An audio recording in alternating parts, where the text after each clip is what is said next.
ఎలా ఉన్నారు? అందరూ బాగున్నారా? రండి, ఎండు రొయ్యలతో వంకాయ, దోసకాయ, టమాటా కలగలుపు కూర చేద్దాం.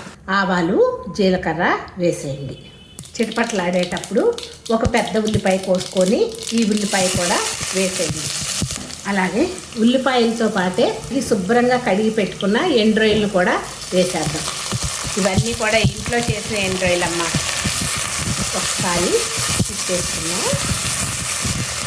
కొంచెం వేగాలి ఎండు రొయ్యలు, లేకపోతే నీటి వాసన వస్తుంది. వేగుతున్న టైంలో కొంచెం పసుపు, కూరకు సరిపడినంత ఒక 2 స్పూన్లు కారం, 1 స్పూను ఉప్పు వేసి కలపండి.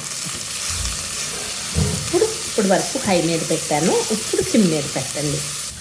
స్టవ్ హై మీద పెట్టుకొని ఇప్పుడు 1/4 కిలో వంకాయలు వేసుకోండి. ఒకసారి తిప్పి ఒక 2 మినిట్స్ సిమ్ మీద పెట్టి వేయించుదాం. దోసకాయలు 1/2 కిలో వేసేసేయండి. ఒకసారి తిప్పుకున్నామా. వంకాయలు ముందలు వేగకపోతే కండ్ర వచ్చేస్తాయి, అందుకని ఖచ్చితంగా ముందలు వేగాలి, ఉడకకూడదు. ఫస్ట్ వేగిన తర్వాత వంకాయ ఉడకాలి, అందుకని. అలాగే 50 గ్రామ్స్ టమాటో వేసుకొని ఒకసారి తిప్పేసేయండి. నీరు పోయాల్సిన అవసరం లేదమ్మా, ఈజీగా అయిపోతుంది కుక్కర్లో. దోసకాయలో నుంచి నీరు వచ్చి టమాటాల్లోది నీరు వచ్చేసింది అంటే ఏంటి, మనం నీరు పోయాల్సిన అవసరం లేదమ్మా, చక్కగా మగ్గిపోతుంది. విజిల్ పెట్టేసుకొని 3 విజిల్స్ రానిద్దాం. స్టీమ్ చూద్దాము.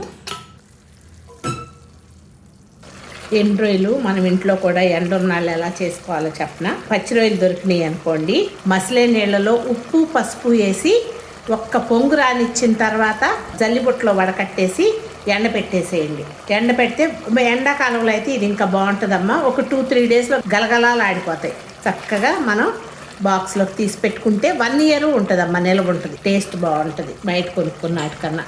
కరివేపాకు, కట్ చేసి పెట్టుకున్న పచ్చిమిరపకాయలు, ధనియాల పొడి, గరం మసాలా కలిపిన పౌడర్.